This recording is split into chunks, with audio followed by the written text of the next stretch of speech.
Hi, this is Varun Tej. Dupati Haribabu ఎలా ఉంటాయంటే ఒక చిన్న వేరియేషన్ ఉంటుంది దూపాటి హరిబాబు కూడా.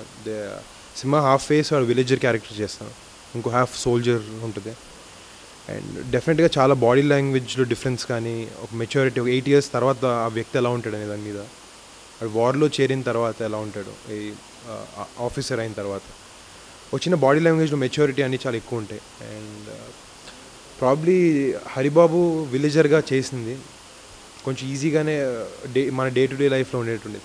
ప్రాబ్లీ వాయిస్ మాడ్యులేషన్ ఒక్కటి నాకు కొంచెం కష్టంగా, ఆ పాత రక 1940s లాంగ్వేజ్ ఎలా ఉంటుంది, సింటాక్స్ ఎలా ఉంటుంది అనే దాని మీద అది కొంచెం ఫోకస్, అది కష్టమైంది కొంచెం. అండ్ వెరీ కొంచెం చాలా అల్లరి చిల్లరగా తిరుగుతూ ఉండే వ్యక్తి అన్నమాట, క్యారెక్టర్ అనమాట అది. సో దాని తర్వాత తన లైఫ్లో అయిన చిన్న ఇన్సిడెంట్స్ వల్ల తను వచ్చి బ్రిటిష్ తరఫున జర్మనీతో World War II ఎలా ఫైట్ చేశాడనే దానికి అనేది చూపించాం సినిమాలో. అండ్ ఆ క్యారెక్టర్ డెఫినెట్గా చాలా మెచ్యూరిటీ ఉంటుంది. ఒక ఆర్మీ ఆఫీసర్ ఆ బాడీ లాంగ్వేజ్లో కానీ, అతను మాట్లాడే విధానంలో కానీ, అతను కూర్చునే విధానం కానీ, everything this a lot of difference అన్నమాట. ఒక గ్రోత్ అనేది ఉంటుంది క్యారెక్టర్లో.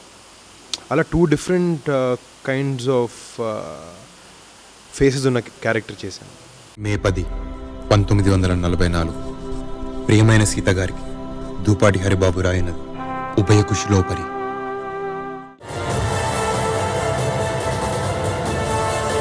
నేను మోరోవర్ 1940s హోంవర్క్ అంటే ఏదో క్రిష్ ఒక 2-3 పాత సినిమాలు చూపించాడు నాకు. అండ్ దాంట్లో వాళ్ళ వాయిస్ మాడ్యులేషన్ కానీ, వాళ్ళ సింటాక్స్ ఎలా ఉంటుందనే దాని మీద కొంచెం హోంవర్క్ చేసాం. విలేజ్ పార్ట్ వరకు నాకు అదే కొంచెం కష్టంగా అనిపించింది. అండ్ మళ్ళీ ఆర్మీ ఆఫీసర్ అయినప్పుడు ఒక చిన్న బూట్ క్యాంప్ చేసాం, ఆ బాడీ లాంగ్వేజ్ రైట్ రావడానికి, ఒక యాక్చువల్ సోల్జర్లాగా ఒక ఆథెంటిక్ లుక్ ఉండాలనేది బాగా ప్రయత్నించాం. సినిమాలు చూసాను, కొన్ని హాలీవుడ్ ఫిల్మ్స్ అబ్జర్వ్ చేసుకొని నేర్చుకుని ఇంప్లిమెంట్ చేయడానికి ట్రై చేసాం. అండ్ సో ఫార్ చాలా ప్రామిసింగ్గా, ఆథెంటిక్గా ఉంది. అంటే అది ప్లాన్ ఏం కాదు, నేనే మంచి కంటెంట్ ఉన్న సినిమా ఏదైనా చేద్దామని ఒక ప్లాన్ అంతే. నేను ముకుంద తర్వాత నేను విన్న ఫస్ట్ కథ ఇది ఒకటే. అండ్ డైరెక్ట్గా ఇదే చేయాలనిపించింది. అంత మంచి కథ ఉన్నప్పుడు నాకు మళ్ళీ దీనిలో కమర్షియల్ పాయింట్స్ ఉన్నాయా లేవా, హీరోయిజం ఉందా లేదా అని ఆలోచించలేదు. ఒక మంచి క్యారెక్టర్, ఒక మంచి కథ, చాలా మంచి కథ, ఇంత ఈజీగా ఎవరికి వచ్చే అదృష్టం కూడా నాకు ఇలాంటి కథ రావడం. అండ్ నేను ఇట్స్ అన్ప్లాన్, నాట్ ప్లాన్. కానీ ఏదైనా వేరియేషన్ అనేది కొంచెం చూపించాలనేది ఒకటే నా మైండ్లో ఉండింది.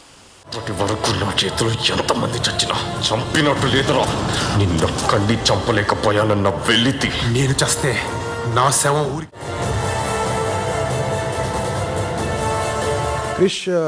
క్రిష్ గురించి మనకున్న డైరెక్టర్స్లో probably is one of the most passionate directors. ఒక స్టోరీ టెల్లర్, ఎప్పుడూ చాలా ఎంతూజియాస్టిక్గా ఏదో కొత్త విషయం చెప్పాలి, ఒక కొత్త కథ చెప్పాలి, చెప్పిందే కథ కాదు, నేను చెప్పింది కూడా నాకు మళ్ళీ చెప్పాలండదు.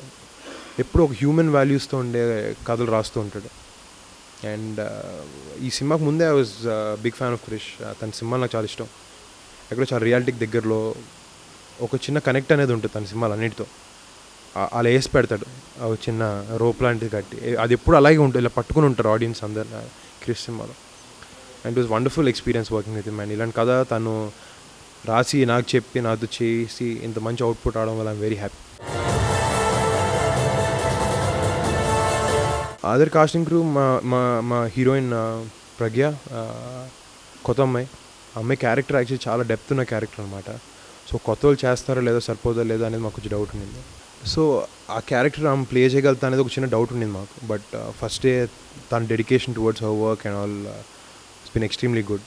తన లైన్లు తను నేర్చుకుని, లాంగ్వేజ్ బ్యారియర్ ఎట్లా అమ్మాయి, హిందీ అమ్మాయి, సో తెలుగు నేర్చుకుని ఆమె హోంవర్క్ చేసుకుని వచ్చి తన పార్ట్ వరకు she did 100% justice. And then screen మీద కూడా చాలా అందంగా ఉంది. ప్రాబ్లీ మా రోల్ సీతాదేవికి షీ ఈజ్ 100% యాప్ట్. అండ్ తర్వాత నిఖితన్ ధీరన్ని చేశాడు, ఈశ్వర్ అనే క్యారెక్టర్ ప్లే చేశాడు యాంటాగనిస్ట్ మూవీలో.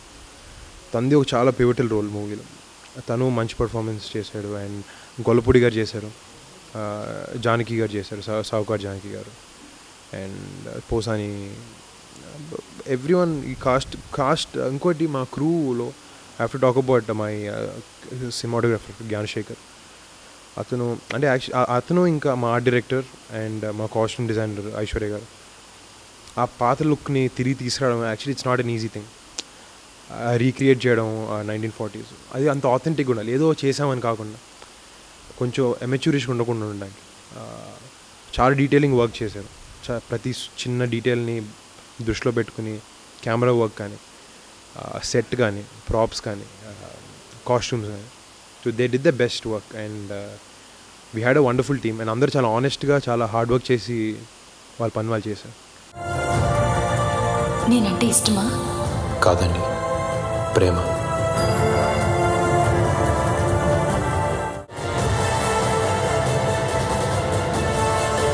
ఈ వైట్ టాకీస్ ప్రేక్షకులందరికీ మా సినిమా కంచె మీ అందరి ముందుకి October 22nd విజయదశమి నాడు ముందుకు వస్తుంది. అండ్ ఒక కొత్త కథ కొత్త నేపథ్యంతో ఒక మంచి కథని మీ ముందుకు తీసుకురావడానికి ప్రయత్నించాం. అండ్ ఈ సినిమా మీరు ఆదరిస్తారని కోరుకుంటున్నాను.